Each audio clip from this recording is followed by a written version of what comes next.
সম্রাট অশোক শুধু ভারত নয়, সমগ্র পৃথিবীর ইতিহাসের পাতায় মহান ও শক্তিশালী সম্রাটদের মধ্যে উজ্জ্বলতম নক্ষত্র হলেন সম্রাট অশোক। তিনি ছিলেন মৌর্য বংশের শ্রেষ্ঠ সম্রাট।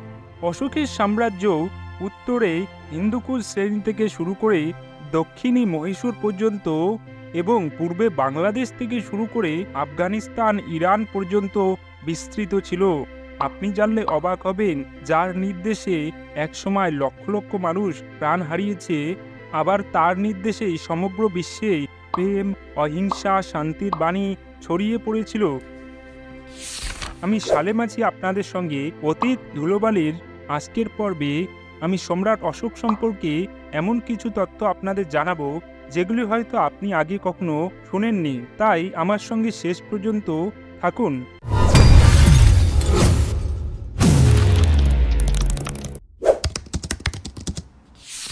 তখন সময়টা ছিল খ্রিস্টপূর্ব ৩য় শতক। তখন ভারতের মাটিতে মৌর্য বংশের শাসন।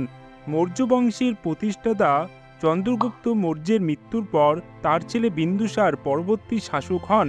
পিতা বিন্দুসার ও মাতা সুভাদ্রঙ্গীর সুযোগ্য সন্তান ছিলেন সম্রাট অশোক। তিনি ইতিহাসে দেবনাং প্রিয় প্রিয়দর্শী অশোক নামে পরিচিতি পান। কথিত আছে তিনি নাকি পূর্বজন্মে গৌতম বুদ্ধের সাক্ষাৎ লাভ করেছিল। ৩০৪ খ্রিস্টপূর্বাব্দে পাটলিপুত্রে অশোকের জন্ম হয়। বৌদ্ধ গ্রন্থে বর্ণিত আছে রাজা বিন্দুসারের নাকি ১৬ জন রানী ছিল এবং ১০১ জন সন্তান ছিল। অবাক করা বিষয় হলো, অশোক নাকি এর মধ্যে ৯৯ জন ভাইকে হত্যা করে সিংহাসনে বসেন। মনে রাখবেন, বৌদ্ধ গ্রন্থে বর্ণিত এই ঘটনার কোনো ঐতিহাসিক ভিত্তি খুঁজে পাওয়া যায়নি। তবে এ কথা সত্য যে ২৭৩ খ্রিস্টপূর্বাব্দে সম্রাট বিন্দুসারের মৃত্যুর পর বড় ছেলে সুসীমা রাজা হননি। আবার অন্যদিকে অশোককেও রাজা হতে ৪ বছর সময় লাগে। এতে কি এতটুকু বোঝা সম্ভব হয় যে এই ৪ বছরে অশোক ও তার ভাইদের মধ্যে সিংহাসন আরোহণ নিয়ে সংঘর্ষ চলেছিল। এই সংঘর্ষ শেষ হওয়ার পর ২৬৯ খ্রিস্টপূর্বাব্দে অশোকের রাজ্যাভিষেক হয়। সিংহাসন লাভের সঙ্গে সঙ্গেই অশোক উত্তরাধিকার সূত্রে প্রাপ্ত বিশাল মৌর্য সাম্রাজ্যকে আরও অধিক বিস্তার করা শুরু করলেন। সাম্রাজ্যবাদী নীতি অনুসরণ করে তিনি বঙ্গদেশ থেকে ইরান সীমা পর্যন্ত সাম্রাজ্য মাত্র ৮ বছরে বিস্তার করেন। এই সময় তার নিষ্ঠুর ও কঠোর আচরণের জন্য লোকমুখে অশোক চণ্ডাশোক নামে পরিচিতি পান। বৌদ্ধ সাহিত্য ও লোককথায় চণ্ডাশোকের এই নিষ্ঠুর আচরণের সহস্র কাহিনী ছড়িয়ে আছে আজও। অশোক উত্তর পশ্চিম ভারতসহ বিস্তীর্ণ ভূভাগ দখলের পর তিনি এবার দক্ষিণে কলিঙ্গের উদ্দেশ্যে যাত্রা শুরু করলেন। মনে রাখবেন, আজকের উড়িষ্যা, ছত্তিশগড়, ঝাড়খণ্ডের কিছু অংশ নিয়ে গঠিত কলিঙ্গ তৎকালীন সময়ের এক গুরুত্বপূর্ণ রাজ্য ছিল। উত্তর থেকে দাক্ষিণাত্যে যাওয়ার স্থলপথ তথা জলপথগুলির উপর কলিঙ্গের বিশেষ নিয়ন্ত্রণ ছিল। এই জন্য কলিঙ্গ জয় অশোকের জন্য খুবই গুরুত্বপূর্ণ ছিল। অশোকের ত্রয়োদশ শিলালিপি থেকে জানা যায় যে রাজ্যাভিষেকের নবম বর্ষে মগধ ও কলিঙ্গের মধ্যে যুদ্ধ শুরু হয়।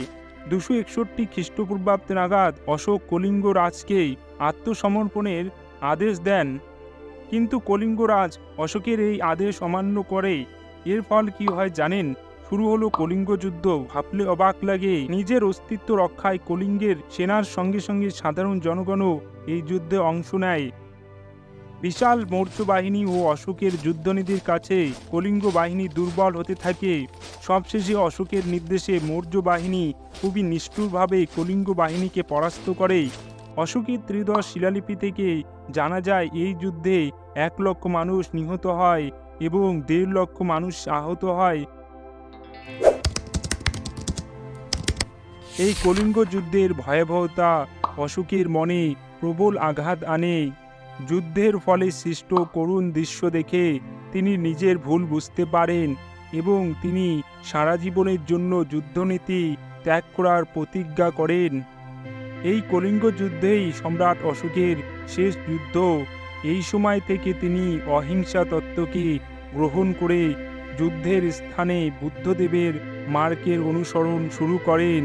দিব্য অবদান অনুসারে উপগুপ্ত নামক বৌদ্ধ ভিক্ষু সম্রাট অশোককে বৌদ্ধ ধর্মের দীক্ষা দেন। সম্রাট অশোক বৌদ্ধ ধর্মের প্রচার করা শুরু করেন।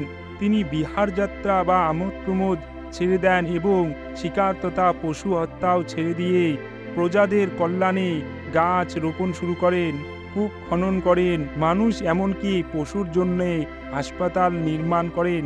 তিনি বিভিন্ন সম্প্রদায়ের মধ্যে দান ধ্যান করতেন। আপনি জানলে অবাক হবেন, অশোকের নেতৃত্বে 250 খ্রিস্টপূর্বাব্দে পাটলিপুত্রে তৃতীয় বৌদ্ধ সঙ্গীতি আয়োজিত হয়। শুধু তাই নয়, সমগ্র বিশ্বে বৌদ্ধ ধর্মকে প্রচারের জন্য অশোক বৌদ্ধ ভিক্ষুদের বিভিন্ন দেশে পাঠান, এমনকি দেশ বিদেশে নিজের সন্তানকেও পাঠান। ইতিহাসে সর্বপ্রথম অশোকই ছিলেন যিনি অহিংসা, প্রেম, শান্তির বাণী সারা বিশ্বে ছড়িয়েছেন। পরিশেষে বিখ্যাত ঐতিহাসিক এইচ.জি. ওয়েলসকে অনুসরণ করে বলা যায়, ইতিহাসের পৃষ্ঠায় হাজার হাজার নরপতির মধ্যে অশোকই একমাত্র উজ্জ্বল নক্ষত্র। ভিডিওটি শেষ পর্যন্ত দেখার জন্য আপনাকে অসংখ্য ধন্যবাদ। আমি শতভাগ নিশ্চিত আপনার ভিডিওটি ভালো লেগেছে। তাহলে দেরি করছেন কেন? লাইক করুন, আর হ্যাঁ, চ্যানেলটি সাবস্ক্রাইব করতে ভুলবেন না। দেখা হচ্ছে পরের ভিডিওতে কোনো এক অজানা ইতিহাসের টপিক নিয়ে।